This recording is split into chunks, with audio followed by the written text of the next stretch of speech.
Hi, this is Stephanie from House of Fritz, and I wanted to share with you another project today. Today, I'm going to show you a decoupage clipboard.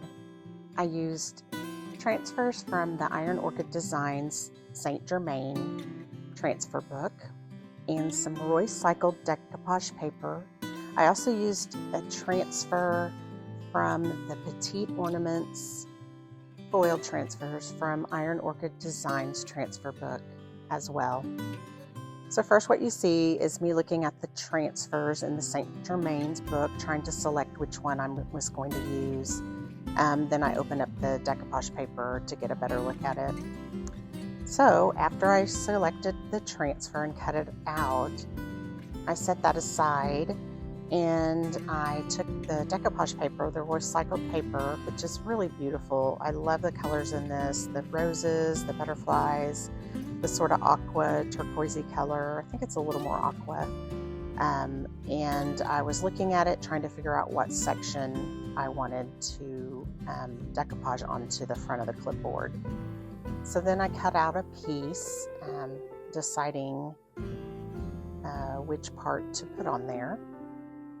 I actually used my fingers to sort of score around to give me an idea of what line to cut on. And so sometimes that's really easy, whether you do it for the inside of a tray or a circle or something like that. It makes it a lot easier to see without drawing on it.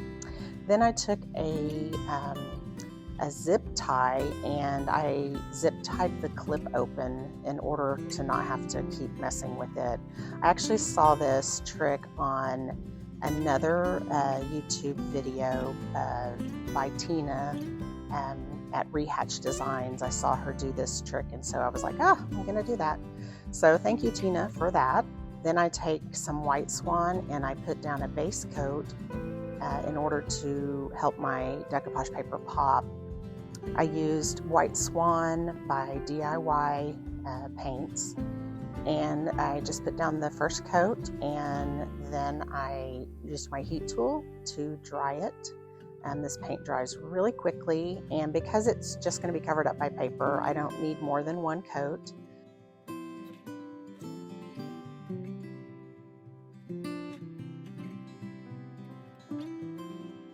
Then I mixed some White Swan with another color I had already mixed up for a different project, but I wanted it was kind of a pink coral, and I wanted it to be lighter to match the paper, and so I added some White Swan to it, and then I painted the back of the clipboard.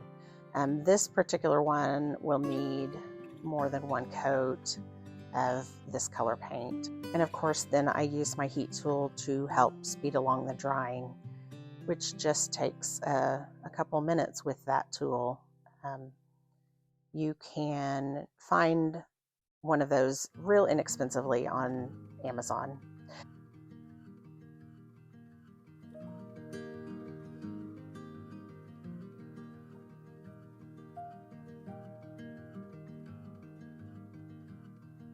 So then I get my paper out and think that maybe that heat tool will help the wrinkle kind of release in it. It doesn't really do much, so I put that aside and decide which way I'm going to place the paper.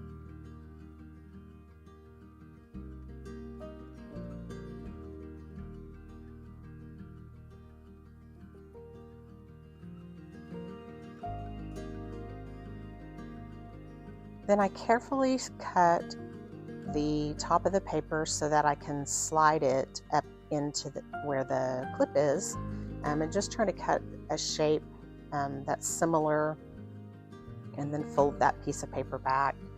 Eventually I'll cut off that section to remove it because the clip will be right there.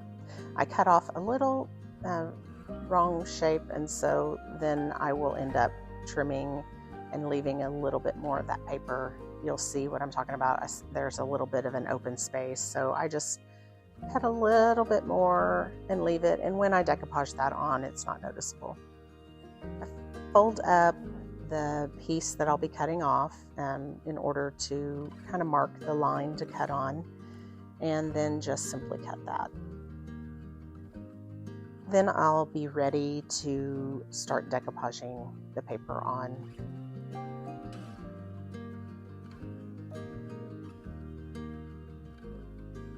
So the decoupage medium that I like to use is Debi's DIY Liquid Patina, and I put down a starter strip in order to just start a little bit of the paper, and I mist the paper, and that misting the paper helps loosen up the fibers so that you can actually work out the wrinkles and it lays flatter. And so I just keep doing the laying down the decoupage medium, and eventually just press it all the way down, and you actually don't see any of the wrinkles.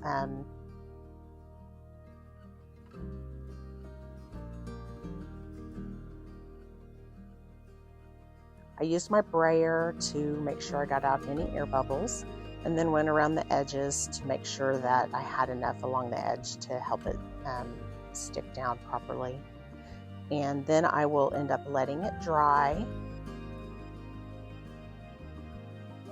I used my heat tool to help speed that process up. And then once it's dry, I will take my finger sander and I will go around the edge of the clipboard using a downward motion to take off the excess paper. And this is super handy to kind of remove the paper along the edge of anything. It's a lot easier than trying to use an X-Acto knife to cut. And if you just go straight down, you don't affect the look of the surface of the paper. It just takes it off the edge and scores it. I believe that I had like the fine grit sandpaper pad on the finger sander at that time, maybe like 220 grit. So I go ahead and go around taking off the rest of the paper, and then I go around the edge to kind of smooth out anything that's rough along the edge and along the back also, because I probably got some of that liquid patina on there. It might have caused an uneven edge. Then I get my Debi's DIY Big Top, which is a sealer, to seal the paint on the back so that I can eventually lay down a transfer. You need to do that with any chalk style paint. Transfers need to have a top coat on them to adhere properly. And so I lay down a layer of Big Top, and then I let it dry as well. And I use the heat gun for just a few minutes, maybe just a couple minutes, and then I turn the clipboard over so that I can seal the top front section as well to give it just more protection. I believe I'll end up putting a small foil transfer on the bottom of this front side as well. I then turned my attention to the clip, and I used a thrifted, recycled basically clipboard. And so the clip was definitely worn and scratched and had some color residue on it. So I decided to paint it with Debi's DIY paint in the color Weathered Wood. It almost looks black, but I didn't want kind of a stark black because there's so many shades of looks more like a dark brown in that decoupage paper, and wherever it's antiqued, it kind of looks more dark brown, and I just wanted a dark color on the clip. Then I turn over the clipboard, and I am putting down my transfer from the St. Germain's transfer book. That's from the summer release of 2025. I just love this book of transfers. They're so pretty. It might be one of my favorite things so far with IOD transfers. And then I pull out the foil transfer that I decided to use. And in order to see where I'm placing it, I decide to cut out the center and cut out around the edge so that I can place it and center it a little bit better over the transfer and make sure I get it centered in the clipboard. I then take the transfer stick and basically just kind of color in right where the design is. You don't want to press too hard, and you don't want to press on the other part of the gold foil too much, or you don't want to rub on it, because it might actually leave some of the other on your project. And if you don't want anything other than your design, you wouldn't want to kind of color that in. But anyway, you just draw over the design and it basically adheres. It's really even much easier than a regular transfer in my opinion. And so then I turn it over and I place the other transfer that I decided to use on the front down and do the same process. You kind of color it in while lifting and just double checking that you got all the parts in there.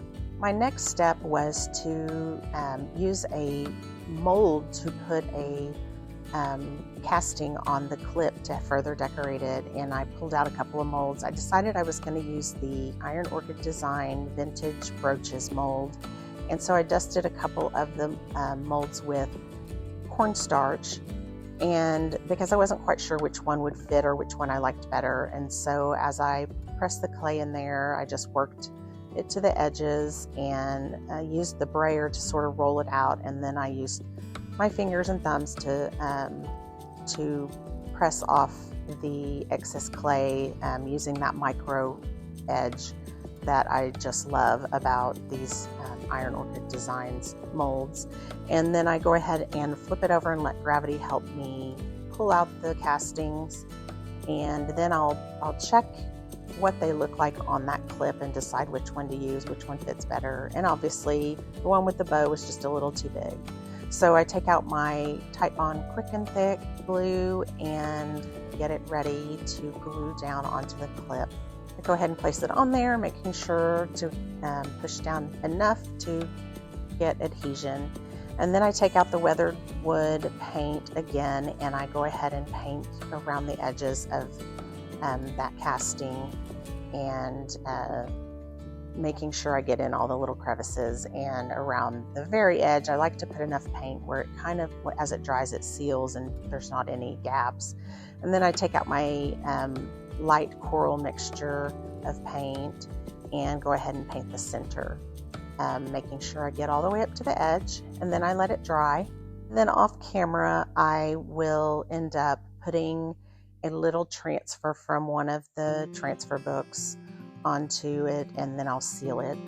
I end up using the gold wax from DIY and go around the edges of the front of the clipboard and also on the clip. And then this is the finished project, and I just love how it turned out. Let me know in the comments what you think. And I just want to thank you for joining me today, and I hope you learned something new and try this project on your own. Remember to subscribe, like, and share, and I will see you next time. Thanks so much.